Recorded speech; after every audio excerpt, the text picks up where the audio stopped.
রাজধানীর আদাবরে ভাঙাড়ির দোকানে পুরনো সিলিন্ডার কাটার সময় বিষাক্ত গ্যাস ছড়িয়ে কবির হোসেন নামে একজনের মৃত্যু হয়েছে।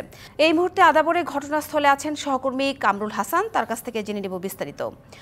কামরুল, এই মুহূর্তে সেখানকার অবস্থা জানাবেন যে এই যে গ্যাস ছড়িয়ে পড়ার যে তথ্য আমরা পেয়েছি সেটা কতটা নিরাপদ স্থানীয়দের জন্য, আর হতাহতদের সবশেষ খবর কি আছে আপনার কাছে? সাথী, আপনাকে ধন্যবাদ। আপনি যেমনটা বলছিলেন, আমি এই মুহূর্তে অবস্থান করছি রাজধানীর আদাবর এলাকায়। আমার পাশেই যে ঘটনাস্থলটি, এখানেই মূলত গ্যাস লিকেজের পর ছড়িয়ে পড়ে গ্যাসের বিষাক্ত ধোঁয়া। সেই ধোঁয়াতেই এখানকার 15 জন শ্রমিক আহত হয়েছেন এবং একজন নিহত হয়েছেন বলে আমরা প্রাথমিকভাবে জানতে পেরেছি। যিনি নিহত হয়েছেন তার নাম হচ্ছে কবির হোসেন। আর এই ঘটনার জন্য এখানকার গ্যারেজ মালিক এবং যারা আশেপাশে বাসিন্দা যারা রয়েছেন তারা কাল্লু নামে একজনকে দায়ী করেছেন, তবে তিনি এখন পলাতক।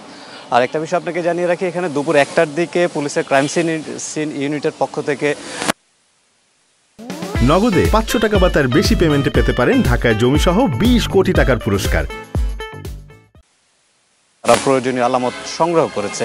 আপনি নিশ্চয়ই দেখতে পাচ্ছেন যারা আহত হয়েছে বা তারা হচ্ছে যে সবাই কিন্তু এই রিকশার গ্যারেজটির চালক এবং শ্রমিক। তো আমি এই পর্যায়ে এই গ্যারেজের যিনি মালিক আছেন তার সঙ্গে একটু কথা বলবো, জানতে চাইবো যে আসলে গতকাল রাতে এখানে কি হয়েছে। চাচা, এখানে কি হয়েছে আপনার এই গ্যারেজে যদি একটু জানান। আমাকে রাত 4টার সময় ফোন দেয় আমার গ্যারেজ থেকে এক ড্রাইভার। ফোন পাইয়া আমি পাগলের মতন ছুটে আইয়া আমার গ্যারেজে কোনো লোক নাই।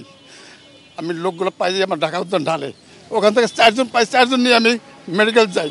এই যে 4জন মেডিকেল দেখাইয়া অক্সিজেন দিয়ে আমি নিয়ে আসছি। আসিয়াতে এই আমার সব মানুষগুলো অসুস্থ। গেলাম এই স্মার্ট কোম্পানির 4জন মানে ওর কাছে 12 জনের একজন ঢাকা মেডিকেল রেফার করছে, উনি নাকি মারা গেছে আমি শুনলাম।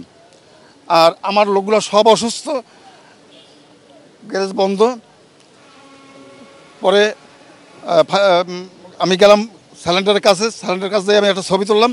ছবি তুললে আমি বিভিন্ন জায়গায় পাঠাইছি।